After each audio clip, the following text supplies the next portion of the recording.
Welcome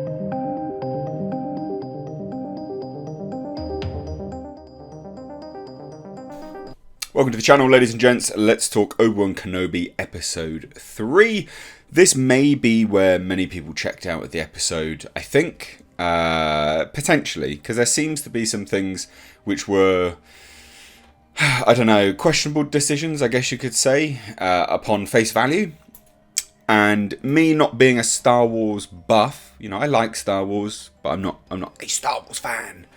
I'm not a mega fan by any stretch of the imagination. I called one of my mega fan friends about this, and we had a long discussion about it, and I wanted to rattle off to him what I didn't like first.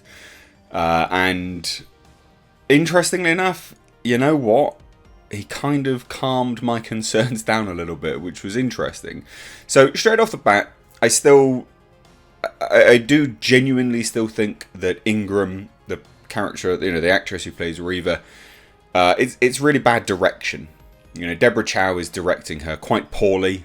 You know, I understand that people take the sort of approach that a villain should be this sort of big evil thing, and you should be concerned and scared and blah blah blah, all this kind of stuff. I get that. I find Reva more annoying than anything else because she's just a bit too much. You know, like, I'm British, we're quite reserved over here. And I find that sort of too in your face a little bit, it's a bit obnoxious. And I described it in my episode 1 and 2 review as being, you know, she's been told to play the character very G. You know, she's very, very sassy. Really, really sassy. It was a little bit too much for me, all in all. So I still have my reservations about Ingram in terms of the direction she's been given. It's not her fault, FYI. None of this is ever the actor's fault. They've taken a role, they've been told to do it a certain way, and it's been written a certain way. It just is what it is. But this episode was interesting for a few reasons, because we kind of pick up where we left off. We're continuing where this sort of freight barge is going from Dayu to another planet. I can't remember the planet's name, but they're on that barge and they're going to this planet. Obi-Wan Kenobi and Leia.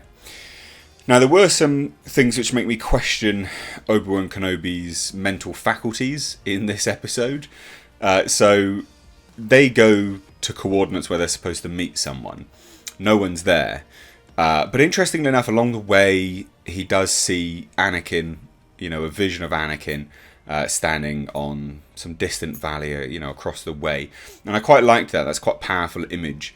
And you can see the effect it's having on Obi-Wan Kenobi as well. Again, it is a very powerful image. But then they start to hitch a lift. They hitch a lift, and he's like, "You're Luma, and I'm whatever. So just pretend to be that person, please, Leia." And he accidentally calls her Leia, and I'm like, oh, for goodness sake. Like, I don't know, that just annoyed me. I'm just like, come on now. Like, you know how important this is, and you just slipped up her name? Really? Come on. A load of people really have issues with Leia as, you know, the little actress playing Leia. I actually think they've chosen a really good actress to play Leia, quite frankly. Genuinely, I think that's a very good actress to play Leia. Sassy, just enough. I can see how almost that sassiness gets refined into the Leia that we see moving forwards. So anyway, they hitch this lift. He almost slips up, saying, you know, who she is, and then they end up being helped along, and then Darth Vader arrives, so on and so forth. Now, in the interim before that, there's a gate where they have to kind of cross. It's being guarded, and quite a good fight scene plays out. Not massively good, but a sort of a good fight scene, where a stormtrooper literally gets cut in half. I was quite pleased with that. I think that's good. You know, you've got to remember this show does have to skirt the boundaries of being kid-friendly, plus also Star Wars for adults as well. And I think that harkens back to, say, the hands getting, you know, cut off and things like that. It was quite good. That level of brutality is quite in keeping with the franchise as a whole. Not necessarily the story-wise. I get that. Loads of people have problems. I get it. Now, some people may question whether the Grand Inquisitor is dead or not, which is what I did. And obviously, you know, when I asked my friend, I'm pretty certain they said he's dead. Now, he's watched this like 4 times today, and he texts me, he says, no, they say, or Reva says, they will pay for the Grand Inquisitor. Vader interrupts and says the Grand Inquisitor means nothing. So he's not dead, or he shouldn't be dead.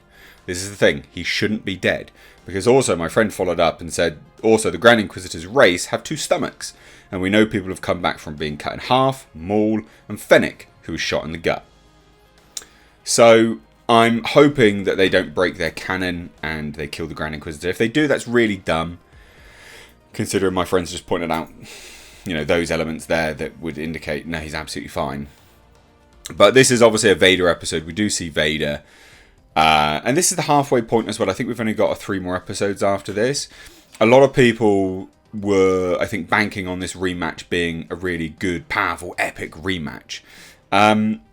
This was powerful to some degrees, but not in the ways that I think people were wanting.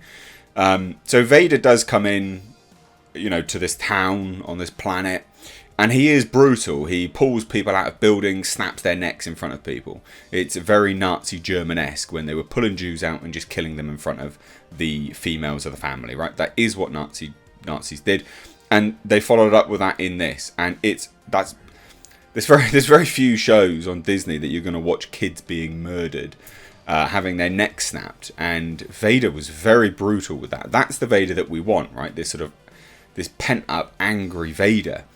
You know, he's just on the precipice of catching Obi-Wan, which then follows on to the next thing.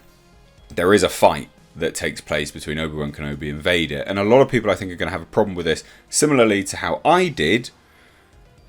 But my friend did actually point out some interesting information to me, which made me go, oh, I can sort of... I understand what you're saying now. I don't necessarily agree wholeheartedly. I need to watch the episode again. But I can see where his argument's coming from. So they have this fight. And it's not prequel-esque where the lightsabers are wobbling around all over the place, right? It's not like that. Vader is pretty brutal. We've got Earl Jones coming back doing the voice, which is great to hear. I don't know whether it's fresh or not, or whether they've synthesized previous sounds to create this. I don't know, because it doesn't sound... Do anyone remember in, was it Rogue One when he came back? It was a little bit weird. It doesn't sound like that. It sounds like it used to. So maybe they've just changed it. I don't know. But anyway, Vader's very angry with the lightsaber and stuff. And he gets to a point where he faces off against Obi-Wan Kenobi. Obi-Wan sort of runs away and that sort of thing. And then he pulls something down with the Force, Vader does, and he lights it on fire. And he grabs Obi-Wan Kenobi by the Force and he says, your pain has only just begun. And he literally drags Obi-Wan Kenobi through flames. Now, a lot of people will probably be thinking, well, this, and just like I did, this breaks the canon, because in A New Hope, he says, you know, last I met you, I was the apprentice, and you're the master, blah, blah, blah, blah. We do know that there's actually going to be another fight, right? We do know there's going to be another fight. And if they gave us, narrative-wise, this does make sense. If they gave us a huge penultimate battle now, they're the best right now, mid-season, and then we have another fight, there's not that much to build from. So it makes sense that if you're going through Obi-Wan Kenobi as a character arc, to have this sort of hero's journey to come back to the Force and, you know, reconnect like that. Because the next fight he's supposed to have is when Qui-Gon Jinn helps him, right? And then he's properly the master, and then Darth Vader is properly the apprentice again. And I guess he probably puts puts Anakin Skywalker in his place, and that's where that line comes from. I'm hoping. A lot of this is predicated on assumptions, by the way. I get that. But it makes sense, and this is the argument that my friend was making. So I'm trying to bring you as balanced a review as possible here, basically. But the thing which really annoyed me was he just let Obi-Wan Kenobi go. A droid comes in, picks him up, and he just lets him go. Now that does annoy me. It does. But again, another argument that my friend made was there's actually plenty of opportunities through the original saga where Darth Vader could have killed loads of people. You know, he lets loads of people go all the time. He enjoys the chase. I'm guessing, again, it's predicated on an assumption, But it does make sense, and it's not that out of character for Darth Vader. Now, I still think it's kind of out of character for the perspective of him saying, your pain has only just begun and I've just got you, right? But my friend said, well, you know, doing this, he would, you know, he's been searching for him for so long, for years and years and years. If he gets him now, he doesn't have the thrill of the hunt, and it's all gone. It's all over. It's been and gone, done and dusted. And I'm looking at this as an argument, and I'm going, yeah, no, you know what? That does actually make an awful lot of sense. I can see that as an argument. It does make sense.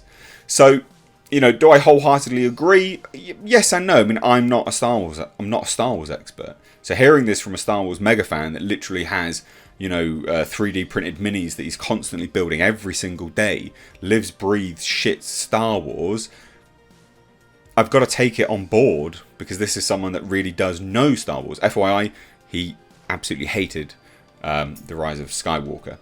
So he's not one of them just blindly loving Star Wars all over the place. But that made sense to me anyway. Now, I also brought up to him how does Reva know who Leia is? And so he's catching a lot of stuff which I seem to be missing, is that they actually wrote that out in episode 1 and 2. Reva doesn't know who Leia is, but Reva was checking the archives, and she even says it. I've been looking through the archives.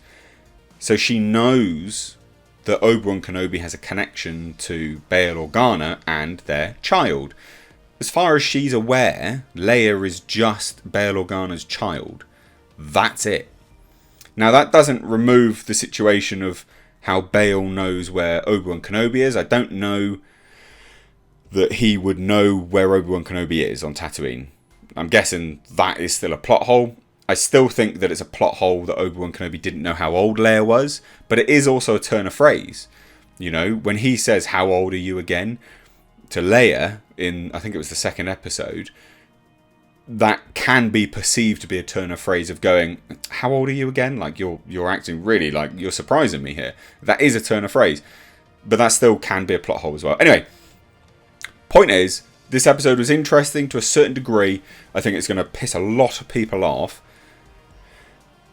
Out of 10, I give it like maybe a 6, I guess. I don't know. I'm still undecided. I want to watch it again, but obviously I still need to bring you my review as quickly as possible.